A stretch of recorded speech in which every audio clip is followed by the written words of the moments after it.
हिमालय के एक शांत गांव में अर्जुन नाम का एक युवा रिसर्चर रहता था। उसे पुरानी सभ्यताओं और खोई हुई संस्कृतियों की खोज में रुचि थी। एक दिन उसे अपने दादा की चीजों में एक फटी हुई मैप मिली। मैप पर प्राचीन नागलिपि में एक शब्द लिखा था, उत्तरण। अर्जुन ने मैप का रास्ता फॉलो किया। वह घने जंगलों की ओर बढ़ता गया। रास्ता और रहस्यमय होता गया। पेड़ों पर अजीब निशान उकेरे थे, जैसे किसी ने चेतावनी दी हो। हवा भारी और ठंडी हो गई। बर्ड्स अचानक चुप हो गए। जंगल के बीच उसे एक विशाल पत्थर का दरवाजा मिला। दरवाजे पर उभरी हुई आकृति, a giant serpent with human eyes. नीचे एक लाइन अंकित थी, ज्ञान चाहता है बलिदान, बिना पात्र के प्रवेश वर्जित। अर्जुन ने दरवाजे पर हाथ रखा। दरवाजा अपने आप खुल गया। अंदर अंधेरा था, पर दीवारें फेंट गोल्डन ग्लो से चमक रही थीं। उसने भीतर कदम रखा। अचानक पुरानी दीवारें जटिल पैटर्न्स में बदलने लगीं। वहां एक ग्रंथ रखा था, काले सांप की आकृति वाले बॉक्स में। अर्जुन ने बॉक्स खोला। अंदर नाग पुस्तक थी। जैसे ही उसने पुस्तक को छुआ, हवा में तेज फुसफुसाहटें उठी। उसे लगा जैसे कोई एंशिएंट प्रेजेंस जाग गई हो।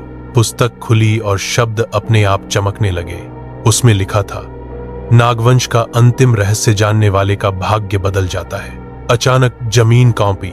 उसके सामने एक भव्य इल्यूजन उभर आया।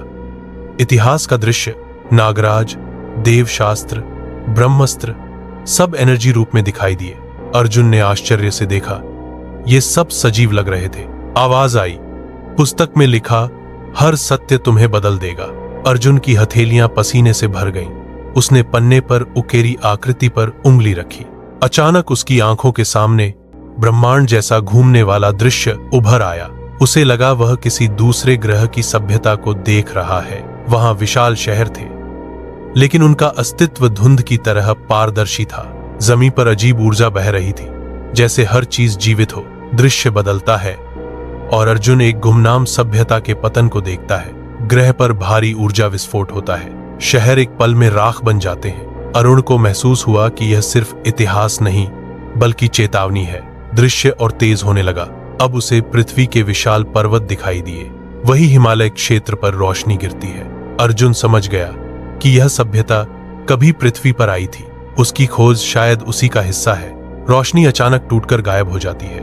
अर्जुन वापस अपनी झोपड़ी में खड़ा है, लेकिन सांसें फूली हुई हैं। पुस्तक अभी भी चमक रही है। आवाज ने कहा, सच को जानने की कीमत बहुत ऊंची होती है। अर्जुन ने कांपते स्वर में पूछा, आगे क्या है? आवाज बोली, यह सिर्फ पहला अध्याय था। दूसरे अध्याय में तुम अपने ही मन के रहस्यों का सामना करोगे। कमरे की लाइटें तेज चमकती हैं। तख्ती अचानक हवा में उठती है। उस पर बने प्रतीक खुद बदलने लगते हैं। अब उस पर अर्जुन का नाम लिखा हुआ दिखता है। उसका दिल जैसे रुक सा जाता है। आवाज फिर आती है, तुम्हें क्यों चुना गया है, यह तुम जल्द समझ जाओगे। अचानक सब कुछ शांत हो जाता है। पुस्तक अपने आप बंद हो जाती है। तख्ती जमीन पर गिरती है, लेकिन अब ठंडी है। अरुण धीरे से फुसफुसाता है, यह आखिरी कॉल किसकी थी? कमरे की दीवारों पर एक लाइन उभरती है, सत्य सिर्फ तुम्हारे लिए नहीं, बल्कि पूरी मानवता के लिए लौट आया है।